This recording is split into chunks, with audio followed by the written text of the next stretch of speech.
Welcome to eZeLiving.com.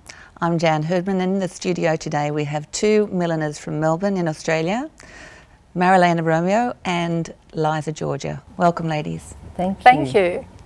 Can you tell us what brings you to Dubai?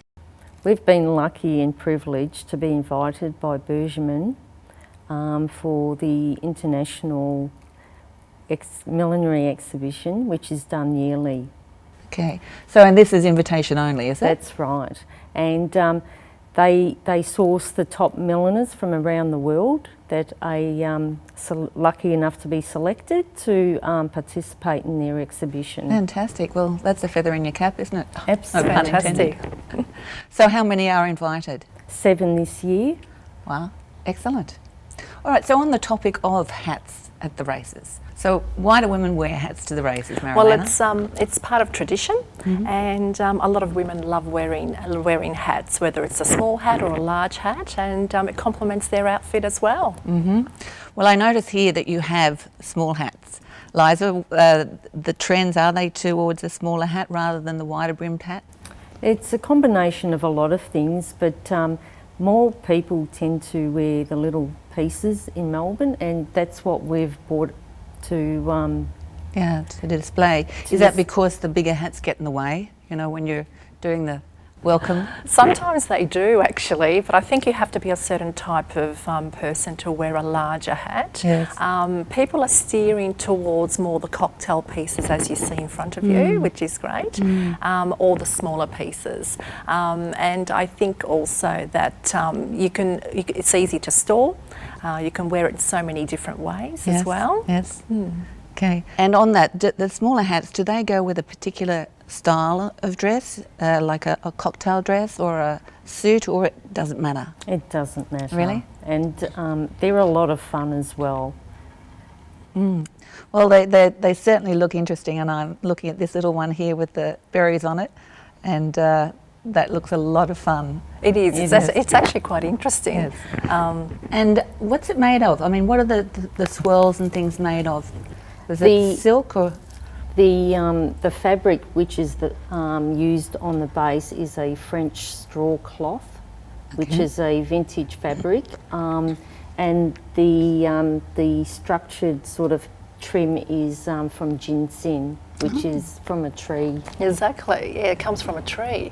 So, and it's produced in that way. We steam it, and we manoeuvre it to twist and turn into something quite unusual, as you see here. Fantastic.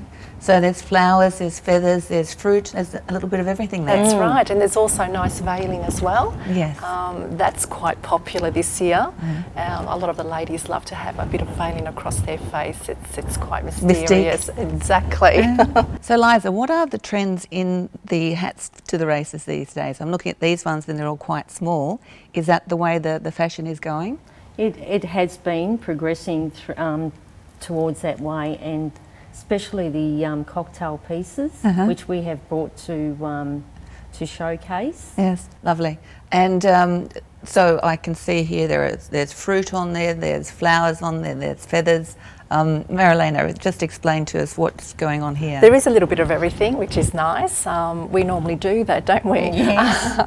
With us, we love to actually experiment with different trims, and a lot of our trims come from vintage era, from the 1940s or 50s, from France or from England. Yes. Beautiful little feathers that twirl, which softens the whole piece as well. But this is actually quite cute because it's just got a little twist, and it looks quite lovely on. So there we go.